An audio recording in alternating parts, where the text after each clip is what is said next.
Right,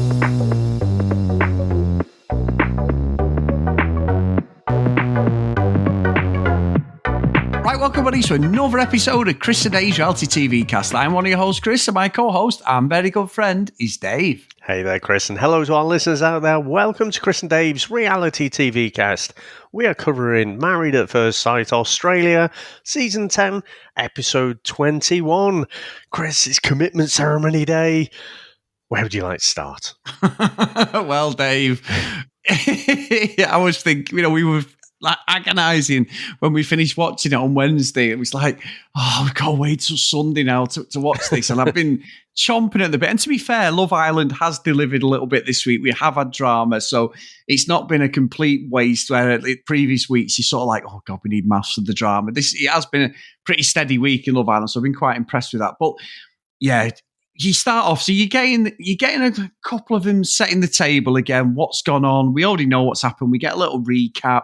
And it sort of starts with Claire and Jesse. Now, look pretty sweet, Dave. The body language, he's saying it, they're both smiling.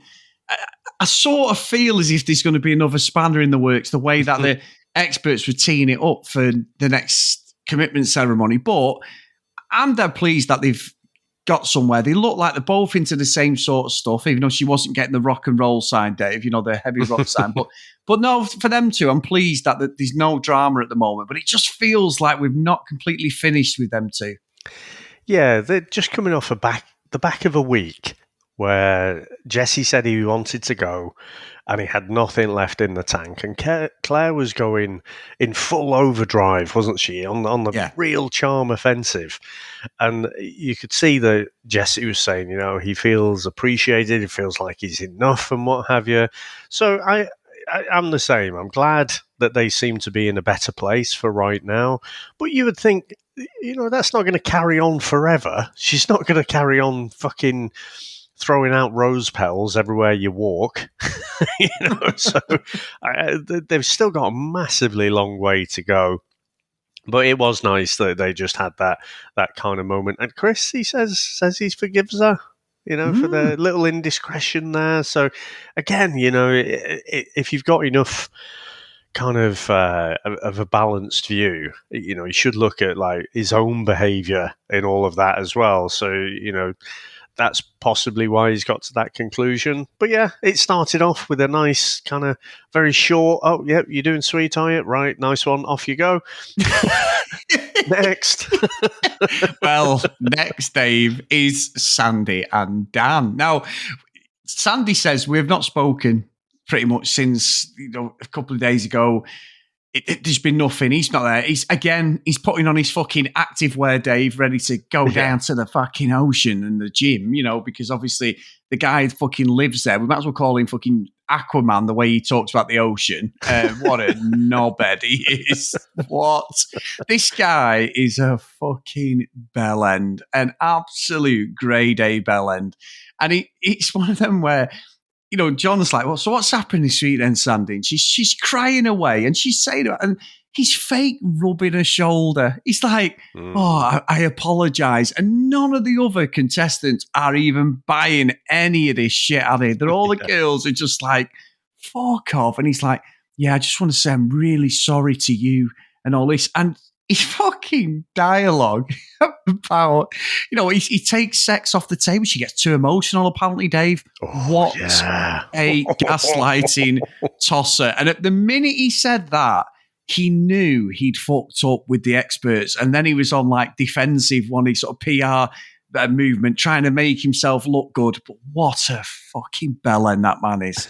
Yeah, I mean, we've given John a bit of credit for how he's gone after certain people for bad behaviour, but Alessandra could smell a rat as well, couldn't she? Yeah. And it was her this time that was going for him and basically saying, oh, well, hang about. You said on the sofa here, or the couch, as the Aussies would say, you sat on the couch here last week and said you weren't sexually attracted, but the following morning after that, you end up having sex. So what the fuck happened?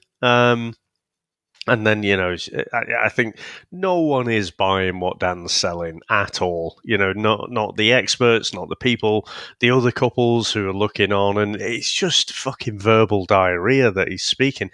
I swear, his perfect partner should have been Flipper, not a fucking actual human being. So the way he's going on and making all these excuses, it's just bullshit. And you can tell he's got this evasive, gaslighting personality. So I'm glad, though, that they both did say leave. I thought for a second, that Sandy was saying about when he makes her feel good, it is good in those moments. And I'm thinking, yeah, but that's what fucking these gaslighters do. That's what the mask is slipping. You could see that with Dan on several occasions, that the mask was slipping and the rest of it was just an act. So when he's making you feel good, that's fake, Dan. So yeah, they both said leave, and I was really, really happy, to be honest. Yeah, I wasn't. And just going off some of his dialogue, just before we move on, was just that thing of, I wanted someone with my love of the beach and ocean. And I think Melinda went, why don't you send a mate over? And then he starts like trying to backtrack when John's like, it's nothing to do with the ocean, Dan. And he's going, it makes me all spiritual and all. I'm like, fuck off. He's such a wanker, a lying wanker, so pretentious and up his own arse. And poor Sandy, this is going to, I know John says it to her, you're very fragile, but this will make you a better person and you'll understand what you want now. And like she said, she's got to go home and apologise to her dad because she'd had bust-ups about going on the show and everything that they had concerns of, and it's not her fault, is because they put her with the wrong guy. This guy, he's a liar. We can see the stuff that, no spoilers, but if you want to, the stuff that Dan's putting out, which he shouldn't be putting out, sort of ruining the narrative of his journey. It's just like, he's just self-centered. And it's that face. He's got that fucking face where he's like, know what I've done. But he looks, when he scrunches his face up, he looks like he's about 60, doesn't he? He looks like a right old man. And he's like, yeah. And then at the end, when they said about leaving, and he went, the ocean's calling. I'm like, fucking, you're talking about Flipper. I think he wants fucking Daryl Hannah, Dave, I think, the way he's going. Fucking splash, what an absolute, and it was the right decision, but what a prick, Dave. Well, let's face it, I would give up my legs and jump into the ocean if Daryl Hannah was there in Splash. But anyway, what a cock. But Chris, up next, who do we have, actually? Rupert and Evelyn, Dave. Rupert and Evelyn. So actually, even coming up to that bit, you've got these kind of murmurings, haven't you? Like, people aren't sure about the butt dial.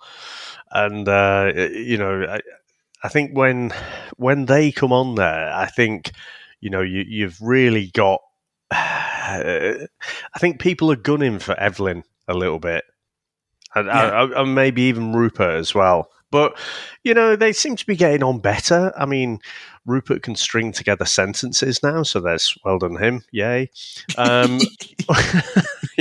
think with the meta-awareness, though, about, Evelyn previously being on Big Brother and stuff, I'm struggling to really get invested in this couple, to be honest. Yeah, I am. I don't like Evelyn, Dave. I really don't. I think she was what we needed last episode. And when she revealed everything, poor Hugo, absolutely, she doesn't know what's happened, but Hugo got absolutely, done over there. And she's making it out like she's some fucking, sort of some justice for all the people on the show. Doing a public service. Yeah, doing us a big favour. She's not doing anything. She thinks, and I think there's a couple of things tonight, Dave, that unfortunately I actually agree with Harrison and Bronte on a couple of things on today's episode, because they said, Harrison went, I don't fucking believe the book dial. I don't believe her. And then Bronte says, she just wants a storyline. She wants to be centre of attention. Correct. However, it doesn't excuse what's happened, but they were both, they were saying what we were all thinking, like, there's no way that you can hear. And Harrison says, when he said, he goes, I frequent that bar regularly. I thought, I fucking bet you do. And he's like, and there's no way over the noise or anything. Exactly what we'd said, and other people who'd watched it had put it on our Facebook and everything. It's like, there is no physical way you could hear that clear. And then she's sort of backtracking, like Evelyn going, well, it's pretty much that. And I'm like, it's true. We know it's true, and we'll get onto that in a minute. But yeah, so for them two, I'm not buying it. And I think Rupert come across as a complete knobhead, if I'm being honest, by the end of this episode, Dave. I think I want to talk about that when we get onto Hugo. But as a relationship, I think these are fakers now as well. And I'm not buying Rupert's I can't speak fucking thing. I think he's a blagger, Dave. I think he's fame hungry as well. I think there's definitely question marks, isn't there? So let's keep an eye on those two. But yeah, not, when you have that kind of warm feeling with Jesse and Claire and stuff, just completely vacant for this couple, I would say. So Dave, I did say I agree with Harrison and Bronte, and I will agree with Harrison later, but what a pair of fucking blaggers. Fucking hell. I literally just ate as well, Dave, and I nearly brought my dinner back up because when he said, I just want to address this situation regarding endometriosis, and I'm like, fuck off. All the girls are just sat there. I'm like, where have you got this shit from? Why are you all of a sudden this fucking, spokesperson for the female anatomy? It's like, he's trying everything he can to show us that he's this good guy, Dave, to stay in the show. And she's there like, oh, it's great. Oh, what a guy. And I'm like, you two are the biggest fakers I've ever seen. Yeah, and that is not just a throwaway comment either, because Chris, of all the different seasons, of all the different fake couples that we've seen together, usually it's a bit lopsided, isn't it? You've got one who's a bit more fake than the other. Chris, Bronte is as bad as Harrison. Yes, the pair of them are just fucking horrendously fake. I genuinely cannot think of another faker couple. If faker is a word. Yeah. The fakest couple, without a doubt, by a massive country mile. And so, I mean, we've not seen anything since that, I think it was the first, or was it the second day of the honeymoon where they had a bit of a set to and what have you. For me, they've strategized. They've managed to have a conversation without the cameras there about, look, should we just pretend? Should we just because we don't want to come across like dicks, so we'll just say it's all fucking great. And they've agreed that. And so I'm just not buying any of it. Whether they've had that conversation, whether they've both independently come to that conclusion. But yeah, fakest couple trophy definitely goes to Bronte and Harrison. Oh, yeah. And even Harrison saying, Ollie said, he thought we were doing stuff in the bedroom or whatever he said. I was like, oh, my God.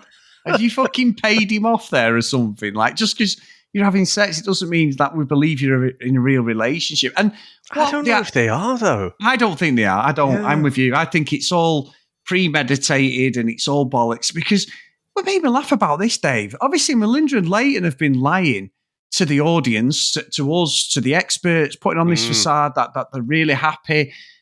And Harrison's the one who's calling him out. And he's just done the same thing with Bronte. And I'm like, you have got some fucking balls on you, mate, to come up with this fucking nonsense. And he's so hard-faced. He's unbelievable. However, he actually was sort of right, because there has been stuff going on with them. So I think these two are trying to stay in a bit longer than they probably would. Yeah, I mean, I think I said, was it last week or the week before maybe, that they're a good-looking young couple, aren't they? Both go-getters and everything. And so, the physical attraction, I'm sure, will take them so far. But is there actually anything beyond that? And I think that's maybe what they're experiencing now. They both like things done their own way. And I liked how John called him out as well, by the way. It sounds like you're talking in a boardroom. Stop being diplomatic. Just fucking talk normal. Just say normal words. And it could be just the same thing. It could be like the Bronte and Harrison thing. I don't know. Is it that they're just after the fame? Well, there's probably a bit of that. There's probably a bit of that with all the couples. I don't feel like it's the fakeness is oozing from every pore like it is with Harrison and Bronte. But, I just feel like they're brushing it. They're brushing these little arguments that they have under the carpet. And whether that's to just stay in longer, or whether that's they just don't know how to handle that. I'm not sure. I think it might be the latter. They know they're trying to make it work. They can't agree on certain things and end up arguing and then walk away without really resolving it. And they know that's not great, but they don't know how to resolve it. So maybe, with a few challenges and whatever, the experts can actually help this couple. Yeah. And now they've brought that bit of honesty into it. It could do. She said, didn't she? It's almost perfect, the relationship. It's almost perfect, but when it's bad, it can be toxic, and that's fine. Yeah. And it's great that they've admitted that and they grow. But let's see, Dave. Let's see. But again, Harrison in the thick of it, just with his little snipes, and even Bronte seems to be slagging every couple off, didn't he? Little whispers and everything. Yeah. Brilliant. But so the next couple, Dave, was Tani and Ollie.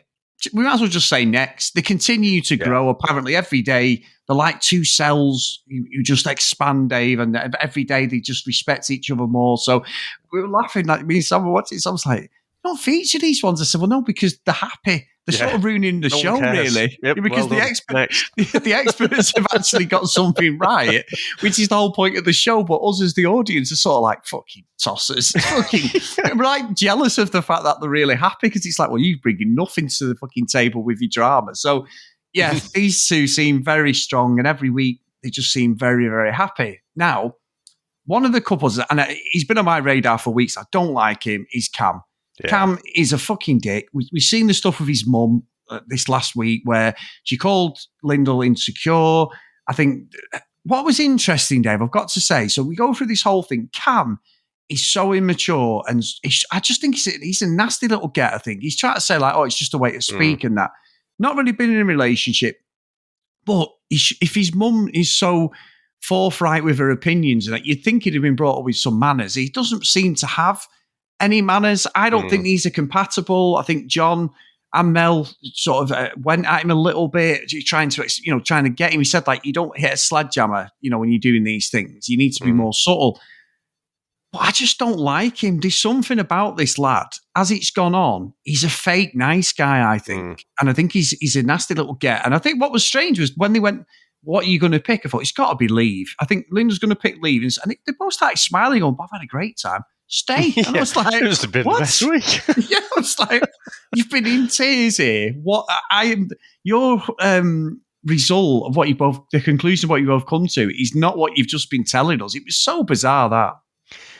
I mean, it was a bizarre turnaround. And if you think about it, we'd had Melinda and what's-his-face, they were called out for not being able to resolve these issues and what have you. But these have got the same thing. They seem to be good most of the time, but they can't actually resolve things. It's actually the same problem that the other couple have got. And I think you're right on Cam, I think he turns into a real nasty little prick when things don't go his own way, and look, we met her mum last week, didn't we? And, he does seem to have some of those blunt traits, and they kind of write it off like, oh yeah, it's because we're from the country, Well, there's part of that word which is right. so I just think these aren't compatible. That first week, they look pretty good, but I just think Lyndall's right. You're fucking 4 or 5 weeks into a relationship. You shouldn't be having to beg for like a cuddle a day or something. You know what I mean? Yeah, no, exactly. And even she's saying, I just want a minute. 1 minute. I'm like, that should be natural, shouldn't it? Organic. It should just be, can I have a hug? Or you're naturally passing in the kitchen or in the house, or you hold hands, or you do something. That's how these things work. So yeah, I think there's more to come because her body language is terrible. Her body language is so out. She's out, Dave. She looks really, really unhappy. And like I say, when she said stay and she started smiling, I was like, wow. Yeah. Obviously, I've got that wrong. But yeah, I don't like the way she is, her posture and everything. She looks really, really unhappy. So we'll keep an eye on that one, Dave. So the next couple was Duncan and Alyssa. Alyssa got a little bit upset, didn't she? A little bit insecure.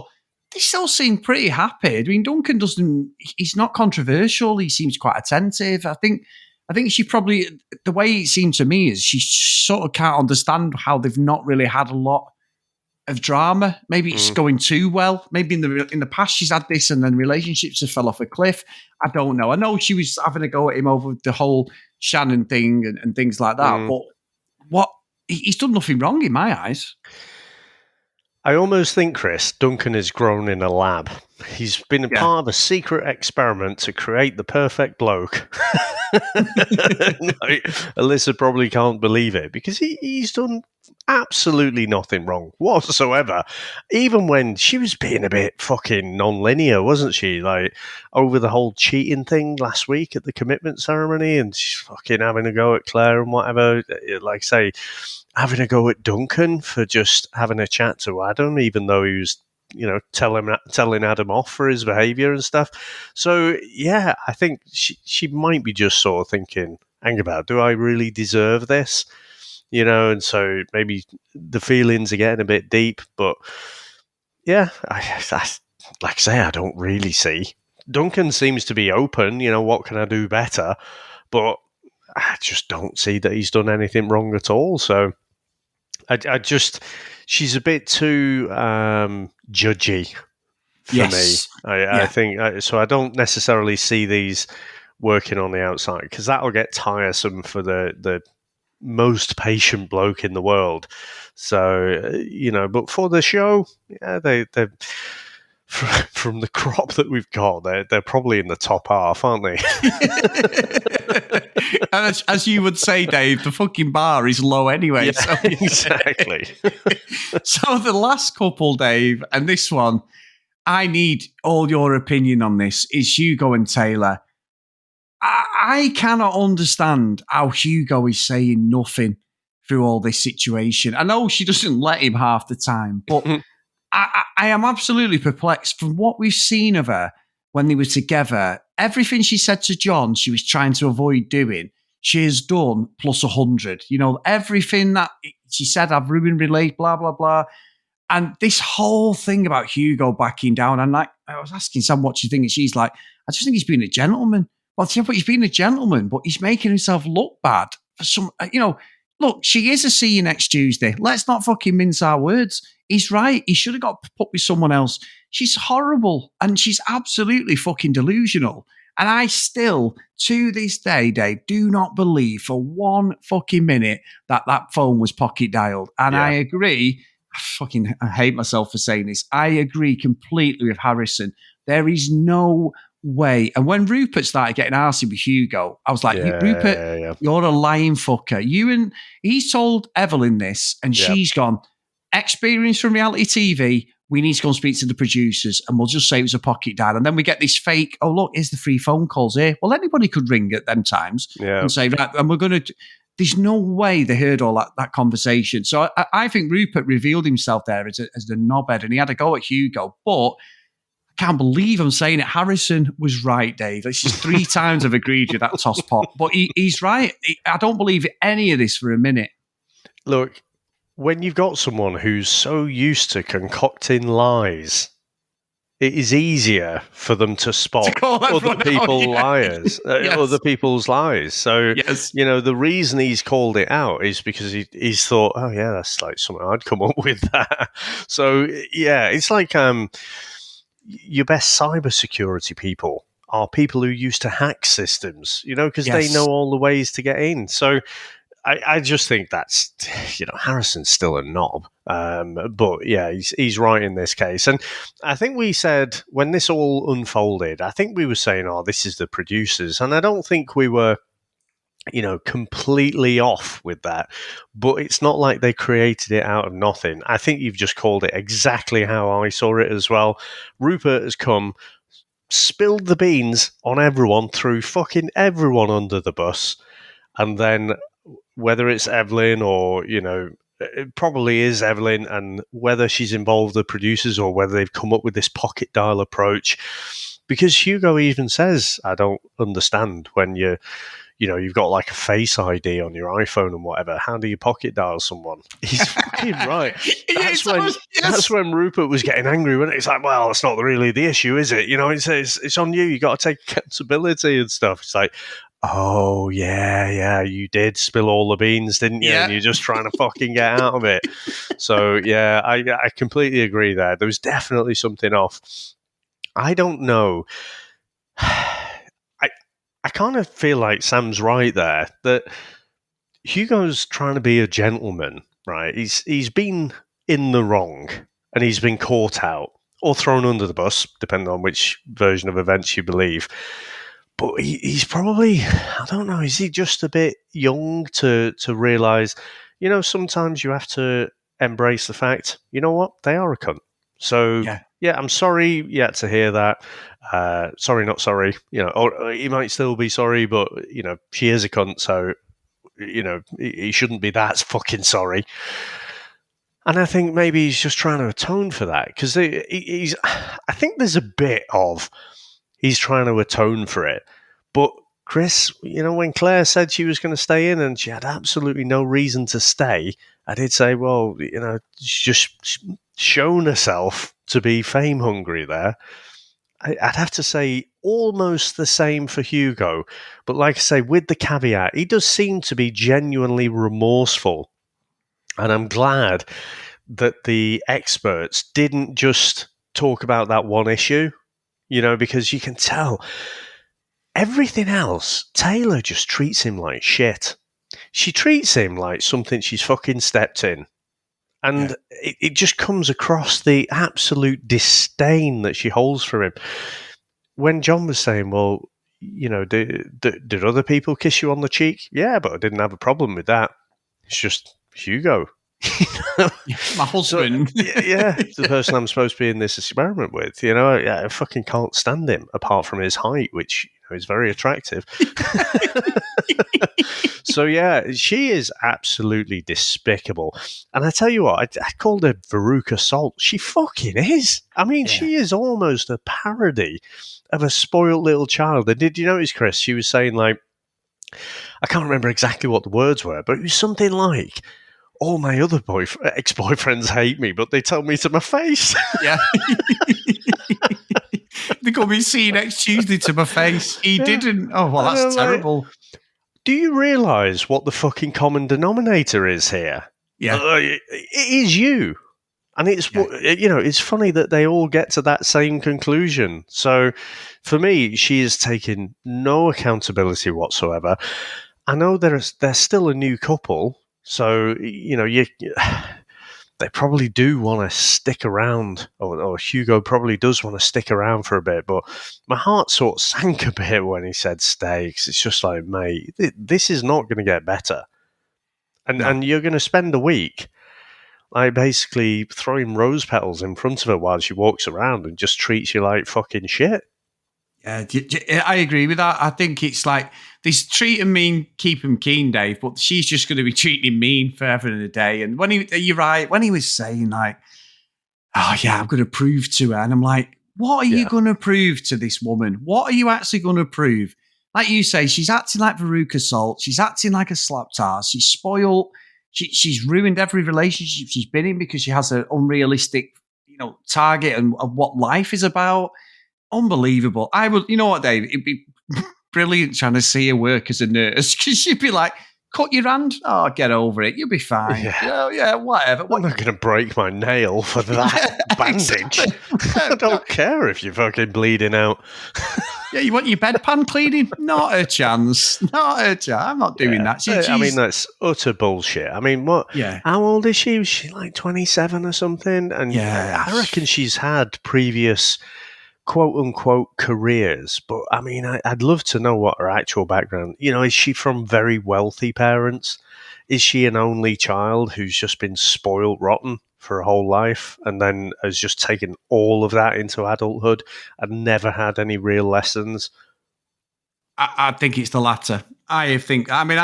I'm the oldest of 9 kids, Dave. There's no way one of us would have got away with any of that shit. Like if one of us was being like that, he'd have got checked by one of us, definitely. So I think you're right. I could be wrong, but I think you're right. I'm going to do some research now, Dave, on that. But I think everything points towards rich background, never being told no, getting her own way forever and a day. 100%. Probably got a fucking pony, a pony back at home or something. Well, Ferrari, Dave, probably. She's probably got all sorts, hasn't she? Yeah. Very, very great. Listen, a fantastic contestant for maths because even though she's like, you would literally sat with your jaw on the floor watching it, you're sort of like, well, this is the sort of contestant we need. We don't need an Ollie and Tani who are just boring fuckers who are actually in love and happy. We need Tayla. We need Harrison. We need Dan, unfortunately, because they make the show what it is. These horrible people make the show work. Yeah, I mean, it's sad but true. And I kind of wish they'd have had, I don't know what I'd have put the order as, but finishing on that, and then she storms off, doesn't she? You know, 'cause she's not happy, stamps her feet, Veruca Salt style. It just felt like, I felt gutted for him because he's just going to end up being treated like shit for the whole week. It's like, I hope, Chris, he is chasing the fame, and that's why he's put stay. Yeah. Because if he is trying to actually atone and do everything for her, you know, and really make the effort this week, he's gonna get nothing back but disdain. And, you know, it's just going to make him feel worse about himself. So, and I don't think he needs that. So, yeah, I felt sorry for the guy, to be honest. But fucking brilliant for reality TV. I can't wait for tomorrow now. I can't, because she said, well, I'm not staying. I'm going back to Tessie. I know she sounds cockney when I did that impression, but she's like, I'm going back to Tessie. I'm not staying here. So whether she actually does, I don't know, Dave. Well, again, if we're right on the rich background or rich parents' background anyway, then, you know, she'd be quite happy to walk off, pay the fine to the producers, and then, you know, no harm done. That's true. So, Dave, I believe we have a review, my friend. We have, and I always say this, I'm a bit crap. I look at these occasionally, and then I think, oh, fucking hell, did I read this one out? But this one caught my eye, right? So this is on the Great Britain podcast, and it simply says, title, At Last, Matching Me for Foul-Mouthed Cynicism. My partner and my only reality TV fix. My partner and my only... Let me read that again, right? It says, my partner and my only reality TV fix is Maths Australia. I'm not sure if that means his partner is Maths Australia. I think there might be some words there. I think probably him and his partner both like the same. At last, here is a pod that matches me punch for punch on how cynical it is and what absolute bellends populate it. Utter filth from the outset. This is my new favourite and crucial podcast. So, slight backhanded compliment there. I don't think we set out to be the filthiest foul-mouthed podcast, but sometimes the shoe fits. It does. Thank you. That's a great review. But brilliant. I mean, if you could, drop us one on Apple Podcasts or Spotify. I think Spotify you can rate, but it's Apple Podcasts where you can write something in, and just absolutely brilliant. Oh, brilliant. Thank you so much, guys, as well. And as always, get your emails in cdrealitycast@gmail.com, at social media, on social media, at cdrealitycast. Chris and Dave's Reality TV cast over on Facebook. Come and join us over there, guys. Has all the links, as I say, for every episode of Maths and Love Island for anybody outside the UK as well. So it's a good source of material, and there's loads of chat about all these shows that we cover and stuff. So please get over there. If you do want to support us, get over to patreon.com/cdrealitycast. So today's roll call of honour is Kent, Lucky Lulu Green, Lauren, Tracy, Hennessy, Susan, Dee Dee, Katie, Libby, Joanna, Noreen, Chloe, Brianna, Helen, Keith, Gillian, Zoe, Kristen, Maggie, Kate, Megan, Cassie, Fiona, Emma, Schmave, Nicola, Macy, Alex, and Helen. So thank you so much. And I did that in one breath, Dave. So that's very good. Very good. I'm always impressed. You do well there. My cardio is getting better as I get older, Dave, so very good.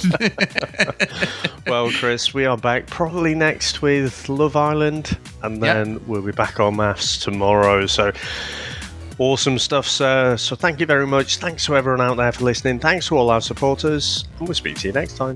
Bye.